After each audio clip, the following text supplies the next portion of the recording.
Praise the lord. యేసుక్రీస్తు ప్రభు పేరట అందరికీ మనస్పూర్వకంగా వందనములు తెలియజేస్తున్నాను. ఈరోజు దేవుని యొక్క వాగ్దానము యోహాను సువార్త 14వ అధ్యాయము 1వ వచనం. మీ హృదయమును కలవరపడనీయకుడి, దేవుని యందు విశ్వాసముంచుచున్నారు. ఈ వాగ్దానం వింటున్న ప్రియమైన వర్లారా, మీ చుట్టూ ఉండే పరిస్థితులను చూసి కృంగిపోతున్నారా? కలవరపడుతున్నారా? అయ్యో, ఈ పని ఎలా పూర్తి చేయాలి? ఈ యొక్క సమస్య ఎలా పరిష్కరించాలి? ఆర్థిక పరిస్థితులు కావచ్చు, ఒకవేళ సాతాను శోధనలు కావచ్చు, అనారోగ్యం కావచ్చు, కుటుంబ ఆర్థిక సమస్యలు కావచ్చు. ఏం చేయాలో తెలియని పరిస్థితి మీకున్నట్లయితే ఈరోజు ఈ వాగ్దానం దేవుడు మీకు అనుగ్రహిస్తున్నాడు. మీ హృదయం కలవరపడనివ్వద్దు, కృంగిపోనివ్వకు. ఈరోజు దేవుడు మీతోనే వాగ్దానం చేస్తున్నాడు. మీ తలంపులకు కావలి ఉంటానని, మిమ్మును కాపాడుతానని ఆయన వాగ్దానం చేస్తున్నాడు. అందును బట్టి మనం సాతాను యొక్క శోధనలకు లొంగిపోకుండా ఆయన యందు విశ్వాసముంచి ప్రార్థించాలి, ముందుకు వెళ్ళాలి. అంత మాత్రమే కాదు, నిబ్బరంగా ఉండాలి, ధైర్యంగా ఉండాలి.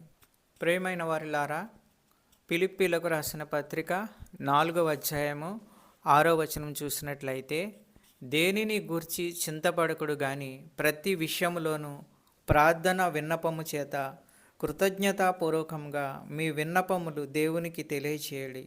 అప్పుడు సమస్త జ్ఞానమునకు మించిన దేవుని సమాధానము యేసుక్రీస్తు వలన మీ హృదయములకును మీ తలంపులకును కావలి ఉండును. చెప్పబడిన వాక్యము దేవుడు మీ యొక్క జీవితాల్లో దీవించి ఆశీర్వదించునుగాక. వాక్యమును బట్టి ప్రార్థించుకుందుము. పరిశుద్ధుడా, ప్రేమగల తండ్రి, మీ యొక్క శ్రేష్టమైన నామమునకు వేలాది స్తోత్రాలు, వందనములు చెల్లించుకుంటున్నాము. ఎవరైతే కలవరపడుతున్నారో, చుట్టూరు ఉండే పరిస్థితులను చూసి కృంగిపోతున్నారో నైనా, వారందరికీ విడుదల దయచేయండి. ఆత్మీయ జీవితంలో భద్రపరచండి. ప్రతి కుటుంబాన్ని ఆశీర్వదించండి.